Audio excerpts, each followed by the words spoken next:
Biopsy के बाद पता चला कि पूरे एब्डोमेन से थ्रोट एरिया से लिवर तक में अराउंड 16-17 ट्यूमर्स हैं और उनमें इन्फेक्शन डालना शुरू ही हुआ था। पर जब मैं वहाँ लौटी तो ऐसा लगता था कि मेरे लिए जगह नहीं है। शायद उसे अकेले रहने की आदत हो गई थी। उसने मुझसे कुछ कहा नहीं, पर वो दूरी साफ दिखाई देती थी। मैं शीशे के सामने खड़ी होकर देखा करती थी कि क्या इतना प्रॉब्लम हो गया है मुझ में कि अब वो मेरी तरफ देख भी नहीं रहे हैं। क्या इतनी बदल गई हूँ मैं बीमारी से। पहली बार ख्याल आया कि अगर 2 मिनट में मैं यहाँ से कूद जाऊँ या अगर मेरी जान चली जाए तो ये सब खत्म हो जाएगा।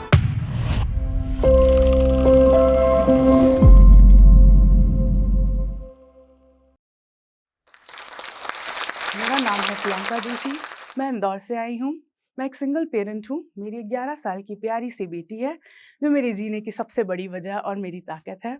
मेरे घर में मम्मी-पापा, मेरा छोटा भाई और मेरी प्यारी सी भाभी है। छोटी सी फैमिली है और बहुत ही सपोर्टिव है। मैं अभी यूके में जॉब कर रही थी as a advice and support officer, और मैं यूके तक कैसे पहुँची ये मैं आप सबसे शेयर करूँगी। बात है 2016 की, जब मुझे एक बहुत ही रेयर प्रकार का लिम्फ नोड में इन्फेक्शन फाइंड हुआ था और 2-3 महीने तक ये समझ में नहीं आ रहा था एग्ज़ैक्टली ये बीमारी क्या है। किसी ने कहा ये कैंसर है, किसी ने कहा लिम्फ नोड्स में इन्फेक्शन हो गए हैं। बहुत सी जाँच के बाद, बायोप्सी के बाद पता चला कि पूरे एब्डोमेन से थ्रोट एरिया से लिवर तक में अराउंड 16-17 ट्यूमर्स हैं और उनमें इन्फेक्शन फैलना शुरू ही हुआ था। तो ये अगर वही बात देखी जाए कि बहुत ही इनिशियल स्टेज पे पता चल गया, इलाज हो गया, 1.5 साल में मैं ठीक हो गई, बस। पर उसी वक़्त में बहुत सी चीज़ें बदल गई। मैं जॉब कर रही थी, इलाज इतना लंबा था और शरीर पर इस तरह से टोल ले रहा था कि मैं जॉब करने की स्थिति में नहीं थी, मुझे जॉब छोड़नी पड़ी। और रेडिएशन थेरेपी वर्क नहीं कर रही थी क्योंकि ट्यूमर्स पूरे बॉडी में फैले हुए थे, तो थेरेपी मेरे लिए सही नहीं थी। तो दवाइयाँ दिन में 22-23 टैबलेट्स लेती थी और मेरी बच्ची तब 2.5-3 साल की थी और मैं इलाज के लिए अपने पेरेंट्स के पास थी। तो पहली बार उस वक़्त महसूस हुआ कि मानसिक स्वास्थ्य पर कैसे आपका, कहते हैं ना, फिज़िकल हेल्थ और मेंटल हेल्थ दोनों एक ही साथ इम्पैक्ट करती है। बहुत से लोग ये मानते नहीं। उस टाइम मैंने महसूस किया, क्योंकि उस टाइम मैंने पहली बार खुद को रिस्ट्रिक्टेड महसूस किया। मैं बेड पे हूँ, मैं कुछ कर नहीं पा रही हूँ। मेरी बच्ची के साथ समय नहीं बिता पा रही थी और जॉब नहीं कर सकती, और वो बीमारी का अलग तकलीफ़ कि हो क्या रहा है बॉडी में। 2-3 महीने तो दवाई को वो शरीर में एडजस्ट होने में लग गए। और हेवी दवाइयाँ थी, स्टेरॉइड्स थे, क्योंकि वो ट्यूमर्स को पिघलाना था। इस वजह से वज़न बढ़ने लगा और बॉडी में काफ़ी चेंजेस होने लगे। पहली बार एंग्ज़ायटी, डिप्रेशन महसूस होने लगा कि ये हो क्या रहा है मेरे साथ। और मैं हमेशा से काफ़ी एक्टिव रही, कुछ ना कुछ करते रही हूँ, जॉब करा है, इसके साथ ये किया, एक्स्ट्रा करिकुलर एक्टिविटीज़। पहली बार सब कुछ थम गया था और उसी के साथ मेरे रिलेशनशिप में भी मैंने डाउनफॉल देखना शुरू किया। मैं इलाज के लिए अपने पेरेंट्स के पास थी और मेरे हस्बैंड को जब बताया गया, एक्स हस्बैंड को जब ये बताया गया कि ये बीमारी मुझे डायग्नोस हुई है, उसके बाद से उन्हें आने में, मुझसे मिलने आए, बट कभी भी एक भी डॉक्टर के विज़िट में वो मेरे साथ नहीं थे। वहीं से शुरुआत हुई कि कुछ डिस्कनेक्शन सा महसूस होने लगा कि वो क्यों नहीं है मेरे साथ, और वो बीमारी के साथ-साथ वो तकलीफ़ घर करने लग गई। 1 साल बाद काफ़ी ठीक हो गई और वापस अपनी नॉर्मल लाइफ में जाने की कोशिश करने लगी, पर डॉक्टर ने कहा था क्योंकि लिम्फ नोड्स हमारे इम्यूनिटी पे इम्पैक्ट करता है, तो टाइम लगेगा थोड़ा, और इम्यूनिटी को बिल्डअप करने में भी काफ़ी समय लगेगा, तो ध्यान रखना है, स्ट्रेस से दूर रहना है और बीमारियों से बच के रहना है। पर ये नहीं मालूम था कि आगे रिलेशनशिप्स और सारी चीज़ें, जो स्ट्रेस मेरा वेट कर रहा है। जब मैं मुंबई पहुँची और वापस से, भले ही मैं 1 डेढ़ साल 1 साल बाद बीमारी के बाद अपनी ज़िंदगी में जा रही थी, पर मैंने वहीं से शुरू किया। मैंने ये नहीं सोचा कि कुछ पीछे छूट गया है। मैं अपने हस्बैंड के पास लौटी थी। पर जब मैं वहाँ लौटी तो ऐसा लगता था कि मेरे लिए जगह नहीं है। शायद उसे अकेले रहने की आदत हो गई थी। उसने मुझसे कुछ कहा नहीं, पर वो दूरी साफ दिखाई देती थी। हम कभी कुछ शॉपिंग करने जाते थे, तो यूँ लगता था सिर्फ़ वो अपने लिए शॉपिंग कर रहा है, कॉफ़ी ले रहा है तो अपने लिए ले रहा है, और मैं फिर आती थी, मैं भी हूँ। तब हँसी-मज़ाक में बातें निकल जाती थी, और क्योंकि मैं बीमारी से अभी भी उभर रही थी, ठीक हो रही थी, तो मुझे शायद वही एक्सपेक्टेशन वाली बात हो जाती है, हम अपनों के साथ रहते तो उम्मीद कर लेते हैं। मुझे लगता था वो ख़ास ध्यान रखे और ख़्याल रखे मेरा, काम में मेरी मदद करे, वो चीज़ें नहीं मिली मुझे। तो वो चीज़ें धीरे-धीरे अंदर और ज़्यादा मुझे तकलीफ़ें देने लगी, क्योंकि मेरे लिए वो बीमारी बड़ी थी, नया था जो मेरे साथ हो रहा है कि मेरे शरीर में चेंजेस हो रहे हैं। और आई थिंक हम औरतों के साथ एक ये भी प्रॉब्लम है, स्पेशली जब हम मैरिड होते हैं, हम अपने पति की नज़रों से खुद को देखते हैं। अगर हमारा हस्बैंड हमें अप्रिशिएट करता है, प्यार से देखता है और वो महसूस कराता है कि तुम सुंदर हो, तो तुम्हें लगता है तुम बेहद सुंदर हो। और उस वक़्त मुझे ऐसा लगता था कि शायद मुझ में कमी है या मुझ में कोई प्रॉब्लम है, अब मैं शायद अच्छी नहीं दिखती, क्योंकि इलाज की वज़ह से और बीमारी की वज़ह से ऑब्वियसली मैं अपना बेस्ट तो नहीं थी। तो मैं शीशे के सामने खड़ी होकर देखा करती थी कि क्या इतना प्रॉब्लम हो गया है मुझ में कि अब वो मेरी तरफ देख भी नहीं रहे हैं, क्या इतनी बदल गई हूँ मैं इस बीमारी से। पर फिर वही पॉज़िटिव सोचो वाली सोच लेकर मैं सोचती थी कि नहीं, शायद फ़ेज़ होगा, और इसी चीज़ों को लेकर दिमाग में जब ये बातें बहुत ज़्यादा रेस करने लगी तो मैंने लिखना शुरू किया। मैं स्कूल कॉलेज से ही लिखा करती थी, तब ये नहीं जानती थी कि उसे जर्नलिंग कहते हैं, पर ये जानती थी कि लोग डायरी में लिखते हैं, तो मैं भी अपने थॉट्स और अपनी फीलिंग्स लिखा करती थी। तो लेखनी ने मुझे काफ़ी मदद की, एक प्रकार का मेरा वेंट आउट कोपिंग स्किल बन गया। मेरा पहला ब्लॉग ही था my journey from size M to XL. उस ब्लॉग में मैंने लिखा कि एक बीमारी से किस तरह से आपके शारीरिक चेंजेस होते हैं, आप में मानसिक चेंजेस होते हैं, और किस तरह से आप रिस्ट्रिक्टेड फ़ील करते हो और सडनली आपकी पूरी दुनिया बदल जाती है। मैंने अपनी हेल्थ पर फ़ोकस किया, राइटिंग पर फ़ोकस किया और डॉटर पे फ़ोकस किया, बट इवेंचुअली रिलेशनशिप का वही हाल था। वहाँ चीज़ें कुछ बन नहीं रही थी। 2, 3, 4 साल हो गए थे और काफ़ी बार बात करने की कोशिश की, चीज़ों को बेहतर करने की कोशिश की। लगा कि शायद फ़ेज़ है, अब ठीक हो जाएगा। सबकी लाइफ़ में फ़ाइनेंशियल इश्यूज़ आते हैं, पर्सनल इश्यूज़ आते हैं, चीज़ें ठीक हो जाएगी। पापा आए, फाइनली मुझे पेरेंट्स को इन्वॉल्व करना पड़ा। पापा ने आकर बात की। उसने कहा कुछ नहीं, बस यही कहा कि अब नहीं हो रहा, और क्योंकि हम पहले हमारी लव मैरिज थी और हम बेस्ट फ्रेंड्स हुआ करते थे, तो उसने कहा मुझे सिर्फ़ मेरा बेस्ट फ्रेंड चाहिए और ये रिस्पॉन्सिबिलिटीज़, फैमिलीज़ मुझे नहीं समझ में आ रही है। तो एक टाइम पर ऐसा हो गया कि खुद को रिहा करने से ज़्यादा मुझे लगने लगा शायद उसे रिहा करना पड़ेगा। इन चीज़ों से लग रहा था जैसे ज़िम्मेदारियाँ उससे नहीं निभ रही हैं। और एक टाइम ऐसा आया कि हम मुंबई में 17 फ्लोर की बिल्डिंग में रहते थे और हम 13 फ्लोर पे रहते थे। तो मैं बालकनी में खड़ी थी और पहली बार, क्योंकि शायद मैं मानसिक स्वास्थ्य के बारे में बहुत पढ़ती थी और लिखने लग गई थी, पहली बार ख़्याल आया कि अगर 2 मिनट में मैं यहाँ से कूद जाऊँ या अगर मेरी जान चली जाए तो ये सब ख़त्म हो जाएगा। ये जो अंदर चल रहा है ना, एस्केपिज़्म चल रहा है, मैं लिख कर अपने आप को दूर कर लेती हूँ कि शायद चीज़ें ठीक हो जाएगी, शायद चीज़ें ठीक हो जाएगी, ये सोचकर। पर उसी बीच मेरी बच्ची आई और उसने नॉक किया बालकनी के उस पे, और रियलिटी में आई। 2 सेकंड, बस वो 2 सेकंड लगते हैं किसी को आपको वापस उसमें खींचने में।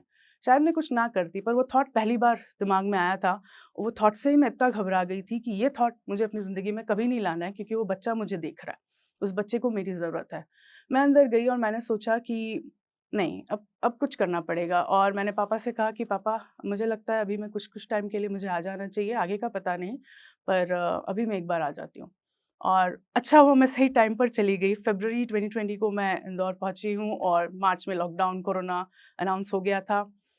तो हम सब ने देखा है कोरोना में आगे ही लोगों के मानसिक स्वास्थ्य पर कितना असर हुआ था, कितनी ज़िंदगियाँ गईं और कितना लॉस हुआ है। मैं अपने घर तो चली गई, पर उस चीज़ से छूटकर पर अपने दिमाग में, अपने अंदर ही अंदर बहुत ज़्यादा घुटती रही, और ये इंतज़ार कहीं न कहीं वो लगता है ना कि शायद वो लौट के आ जाएगा या फिर दूरी से शायद उसे एहसास हो जाएगा। ये एक जनरल सा नोशन होता है जब हम प्यार में होते हैं या रिश्ते में होते हैं। हमें लगता है शायद दूरी से एहसास होगा, कुछ स्पेस मिलेगी तो उसे लगेगा कि हाँ, शायद ठीक है। उसने कभी कुछ बुरा कहा नहीं, पर मैंने खोया बहुत उस रिश्ते में। मेरे उसे फ़ाइनेंशियल काफ़ी लोन्स और डेट्स थे जो एंड तक मैं समझ नहीं पाई एग्ज़ैक्टली वो लोन और वो पैसे जाते कहाँ थे। मैंने सपोर्ट किया, अपने गहने रखने दिए, बट इन द एंड मेरे गहने भी ऑक्शन में सारे चले गए और उसने नहीं कुछ किया। हमारी कार रिकवरी वाले आके उठा के ले गए। मैंने ऐसी-ऐसी चीज़ें देखती गई, फिर भी मैं मौका देती गई और सोचती गई कि टाइम, ज़िंदगी है, फ़ेज़ है, होता रहता है। बट एक टाइम के बाद आपको खुद महसूस होने लगता है कि अब रुक जाना चाहिए, क्योंकि आपके पास खोने को कुछ बचा ही नहीं होता है। और मुझे उस टाइम वो एहसास हुआ। 1 सवा साल मैंने निकाले। कोरोना जब थोड़ा शांत होने लगा, दुनिया वापस लौटने लगी, जून 2021 में मैंने जाकर डिवोर्स फाइल किया। क्योंकि मुझे लगा कि इस तरह से मैं आगे नहीं बढ़ पाऊँगी। मेंटली, फिज़िकली मैं और अपने आप को पैरालाइज़ फ़ील करने लगी थी और मुझे वो बच्चा दिख रहा था। आस-पास के लोग, रिलेटिव्स सब पूछने लग गए थे कि क्या हुआ? Not in a bad sense, but उन्हें पहले जवाब चाहिए होता है ना? उन्हें लगता था कि क्या हुआ, इतने टाइम से आई हुई है, जा नहीं रही है, सब ठीक तो है ना? जवाई आए नहीं, दामाद नहीं आ रहे हैं, हो क्या हुआ, क्या हुआ? वो सब चीज़ें ऐसा लगता था कि अब बहुत हो गया, अब शायद बताने का वक़्त आ गया है कि अब मैं शायद नहीं जाऊँगी। और डिवोर्स फ़ाइल किया और मैंने म्यूचुअली फ़ाइल किया क्योंकि मुझे मालूम था यहाँ से मुझे कुछ मिलने नहीं वाला है और ऑनेस्टली मेंटल क्षमता बची ही नहीं थी कि मैं केस लड़ूँ, केस करूँ, मेरे गहने गए, मेरा ये गया, मुझे ये चाहिए, वो चाहिए। मुझे खुद पर यकीन था, पेरेंट्स बहुत सपोर्टिव है, मम्मी-पापा, भाई छोटा है, अब मेरे पास एक भाभी भी है, लकीली बहुत ज़्यादा सपोर्ट करते हैं सब, तो उससे एक हिम्मत मिलती है। तो लगा कि कुछ तो कर ही लूँगी, बच्चे को सँभाल लूँगी और एक बेहतर ज़िंदगी दे लूँगी। मुझे बड़े सपने नहीं हैं, बट हाँ, एक बेहतर और अच्छी क्वालिटी ऑफ लाइफ़ दे सकूँ, उतना काफ़ी है। वो सोचकर डिवोर्स फाइल किया, कुछ नहीं माँगा। लोगों ने मुझसे कहा कि इतनी पढ़ी-लिखी हो, कुछ तो माँगो, बच्चे का हक का तो मत छोड़ो, बड़ी होकर बच्चों को क्या जवाब दोगी? मैंने कहा माँ में ताकत नहीं है कि कोर्ट की फ़ीस दे इतना सारा, लॉयर्स की फ़ीस और जाकर वो कोर्ट में फ़ेस करना। मैं नहीं चाहती थी कि मेरी मम्मा इस उम्र में कोर्ट के चक्कर काटे मेरे साथ। कितना मेरे साथ-साथ उस दुःख का भागीदार मैं उन्हें नहीं बनाना चाहती थी। 4 हियरिंग में डिवोर्स फाइनलाइज़ हो गया। पहली ही डेट पे वो आया, हर डेट पे वो आते गया। कभी कुछ लड़ाइयाँ नहीं हुई, कुछ बहस नहीं हुई, स्मूथली डिवोर्स हो गया। आई थिंक ये एक एक बहुत कम ऐसे डिवोर्स होते होंगे जो ऐसे स्मूथ हो जाते होंगे क्योंकि कोई माँग ही नहीं थी। बस ये था कि तुम अब अपने रास्ते जाओ, मैं अब अपने रास्ते जाऊँ। जितनी ज़िंदगी जान बची है उस जान को लेकर कम से कम अपना करियर और खुद को तो बनाऊँ। वही सोचकर वो डिवोर्स फाइल किया। अक्टूबर 2021 में फाइनल सेपरेशन लीगली हम सेपरेट हो चुके थे एंड उसके बाद 2 दिन तक मैं आकर ऐसा था ना कि बॉडी में से जान निकल गई हो क्योंकि आधी ज़िंदगी 15-16 साल मैंने उस इंसान के साथ निकाले थे। हम दोस्त थे, साथ पढ़े थे, फिर शादी हुई। बहुत बहुत अच्छे पल निकाले थे, ऐसा नहीं है कि शुरू से था। आज भी नहीं पता क्या हुआ। लोग पूछते थे मुझसे कि रीज़न क्या था, रीज़न क्या था? क्योंकि लोगों को बड़ा जानना होता है कि गलती किसकी थी। मुझे आज तक नहीं पता रीज़न क्या था। रीज़न सिर्फ़ ये था कि मुझसे नहीं हो रहा है और मैंने सोचा ठीक है, दोस्त है ना, तुझसे नहीं हो रहा तो जा, कोई बात नहीं।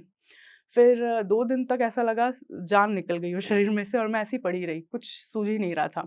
फिर उसके बाद तीसरे-चौथे दिन हिम्मत आई और बच्चा दिखा, मैंने कहा ऐसे कुछ नहीं होगा, कुछ तो करना पड़ेगा।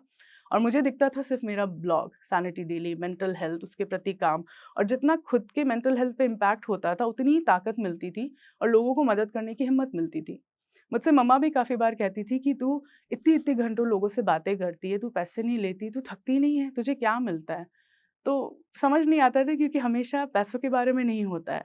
कभी-कभी शायद आप दूसरों को हेल्प करके ऐसा लगता है अपने एक पार्ट को हेल्प या हील कर रहे हो और वही शायद मेरी ताकत बनते गया। अब लगा कि खुद ही सब करना है, बच्चे को सँभालना है, मम्मी-पापा की ज़िम्मेदारी है। अब जो भी करना है उनके लिए करना है। 1 आध दिन लिया, 4 दिन लिए, फिर याद आया कि मुझे हमेशा से पीएचडी करनी थी, तो क्यों ना जाके अपने आप को किसी चीज़ में बिज़ी करूँ ताकि मेरे मेंटल हेल्थ के लिए भी और मेरी पर्सनल ग्रोथ के लिए भी अच्छा होगा। क्यों ना इसे एक रीस्टार्ट और एक वापस से रीसेट का अपॉर्च्युनिटी समझा जाए। फिर मैंने बाहर यूनिवर्सिटीज़ में अप्लाई करना शुरू किया, तो मुझे यूके की यूनिवर्सिटी से डिजिटल मार्केटिंग में एमएससी का एडमिशन मिला क्योंकि ब्लॉगिंग, सोशल मीडिया, यूट्यूब अपना प्रोफ़ाइल दिखा सकी कि पिछले 5-6 सालों से एक्टिवली मैं अपने हॉबी को परस्यू कर रही हूँ, इतने ब्लॉग्स लिख चुकी हूँ और तब तक मेरा ब्लॉग और आज भी सैनिटी डेली काफ़ी बार कोट किया जाता है, one of the top mental health blogs in UK and India. तो वो मेहनत दिखाई दी। तो 2022 जनवरी से 1 साल का मैंने एमएससी किया digital marketing, social media management में। बच्ची को लेकर अकेले दूसरी कंट्री में मूव किया। कभी नहीं सोचा था कि अपने देश में भी बच्ची को छोड़कर मैं जॉब कर पाऊँगी क्योंकि लगता था ना सेफ्टी, छोटी है बच्ची। पर बाहर जाकर शायद अपने आप भगवान हिम्मत दे देते हैं। बाहर जाकर किया और जनवरी में कोर्स स्टार्ट हुआ, मार्च में मुझे उसी यूनिवर्सिटी में पार्ट टाइम जॉब ऑफ़र हो गई थी, जिससे फाइनेंशियली मुझे सपोर्ट मिलता गया and luckily by the end of my course के एंड तक मुझे उसी जॉब में फुल टाइम उन्होंने ऑफ़र कर दिया। तो ऐसा लगता है कि आप जो भी अच्छाई कहीं करते हो, जो भी समय मैंने किसी को दिया है, कहीं पर भी किसी की तकलीफ़ सुनी है, तो मुझे ऐसा लगता है वो लौट कर आपके पास आता है। सेम रूप और सेम टाइम में नहीं आता, जब आपको ज़रूरत होती है, शायद तब आता है और मैंने उस चीज़ का हमेशा मैं ग्रेटफुल रही हूँ और ग्रैटिट्यूड माना है और शायद इसलिए भगवान ने हमेशा अच्छे लोगों से मिलाया। मैं आगे चलती गई, अच्छे लोग मिलते गए, तो इसीलिए अलग देश, पराए देश में भी बच्चे को अकेले पालते हुए जॉब कर सकी, फुल टाइम डिग्री कर सकी। डिस्टिंक्शन और मेरिट तो नहीं आया बट पास हो गई थी। मैं अपनी हीलिंग और अपनी तकलीफ़ों की बात कर रही हूँ पर सबसे बड़ा पोर्शन उस बच्चे के हिस्से जो आया है, इमोशनल जो हर्ट उस छोटे से बच्चे को उस उम्र में हुआ, पर मैंने एक कोशिश की कि उसकी एज के हिसाब से हमेशा कोशिश की उससे ऑनेस्ट कन्वर्सेशंस करने की, उसे बताने की कि हम अब साथ नहीं हैं, हम क्यों नहीं हैं और शायद आगे भी हम साथ नहीं होंगे, आप मम्मा के साथ हो। और बात करने से कभी नहीं रोका, मिलने से कभी नहीं रोका। हम दोनों माँ-बेटी हैं, बहनें हैं, दोस्त हैं, एक टीम है। हम वहाँ रहते हैं, अकेले हैं, स्कूल जाती है, वो घर आती है, मैं ऑफ़िस पहुँचती हूँ, हम कोऑर्डिनेट करते हैं, टाइम में उसे पिकअप करती हूँ। तो एक टीम की तरह हम काम करते हैं, तो वो एक मेंटल सुकून देता है। बेस्ट पार्ट वहाँ ये है यूके में वर्क कल्चर भी डिफरेंट है कि टाइमिंग्स फिक्स होते हैं। तो आपको पता है आप 5:30 बजे बच्चे को लेने पहुँच जाओगे। तो एक कुछ चीज़ों की राहत थी। इस तरह से हमने करीब 3-4 साल निकाले यूके में। अभी मेरा कॉन्ट्रैक्ट ओवर हुआ था तो मैं इंडिया आई थी और फिर वही बात वेयर नेक्स्ट, व्हाट नेक्स्ट, अब क्या सोचना है, यहीं रहना है कि वापस जाना है? उस बीच में जितना टाइम बचा था मैंने सोचा अगेन वही हालत है मेरी कि कुछ ना कुछ करते रहो, अपने आप को बिज़ी रखो। तो मैंने ऋषिकेश में 1 महीने का yoga and meditation teacher training course join किया क्योंकि वो मेरी वेलनेस कोर्स के साथ जो मेरा प्रोफ़ेशन है उसके साथ सिंक इन करता है। तो अब मैं सर्टिफाइड वेलनेस इंस्ट्रक्टर हूँ और हाल ही में मुझे वापस यूनिवर्सिटी यूके में एक नामी यूनिवर्सिटी से फुली फंडेड रिसर्च का अवार्ड ऑफर हुआ है। ये मेरी ज़िंदगी की सबसे बड़ी उपलब्धि है और ये एक तरीके का प्रूफ़ है हम सबके लिए। मुझे ऐसा लगता है कि मुसीबतें तो हमारी लाइफ में आ रही हैं, मेरी लाइफ में भी आती है और काफ़ी दिन ऐसे तो जब मुझे लगता है कि बहुत हो गया, अब मुझसे नहीं होगा, मैं थक गई हूँ। पर मैं उठती हूँ शायद मेरे बच्चे का चेहरा देख के, पापा-मम्मी की उम्मीद देख के उन्हें लगता है तू कर लेगी और वो फिर लगता है कि चलो 2 दिन खुद को रोने के लिए दे देती हूँ, पर तीसरे दिन उठना पड़ेगा। उस दिन उठती हूँ और वापस से लिखती हूँ, वापस से काम करती हूँ, ऑफ़िस जाती हूँ। जोश टॉक के इस माध्यम से मैं आप सभी से कहना चाहूँगी स्पेशली मदर्स और सिंगल मदर्स जो हैं कि आपकी अगर कोई भी हॉबी है, कोई भी काम आपको अगर पसंद था, जो स्कूल या कॉलेज टाइम में आप करते थे और आपको अब लगता है कि आपके पास टाइम नहीं है, प्लीज़ उसके लिए टाइम निकालिए। ज़रूरी नहीं है कि वो प्रोफ़ेशन बने, पर वो आपका कोपिंग मैकेनिज़्म ज़रूर बन सकता है। अपने साथ थोड़ा वक़्त बिताइए, 30 मिनट, 15 मिनट खुद के साथ वक़्त बिताइए, खुद से बातें कीजिए। सुनने में अजीब लग सकता है, पर वो बहुत ज़रूरी होता है। जब कोई नहीं सुनता, तो आप खुद तो खुद की सुनें। तो मैं आप सबसे ये रिक्वेस्ट करना चाहूँगी, खुद को टाइम दें और खुद का ख़्याल रखें क्योंकि अगर आप खुद का ख़्याल नहीं रखेंगे तो कोई नहीं रखेगा। और इस मंच पर आकर मुझे आप सबसे ये बात शेयर करने का मौका मिला उसके लिए मैं बहुत-बहुत आभारी हूँ। जो स्टॉक्स के सारे ऑडियोज़, वीडियोज़ जो भी मैं वुमेन ओरिएंटेड देखती हूँ काफ़ी इंस्पायरिंग होते हैं और उनसे काफ़ी कुछ सीखने को मिलता है। सो आई होप मेरी स्टोरी से आपको थोड़ी इंस्पिरेशन और थोड़ी हिम्मत मिले।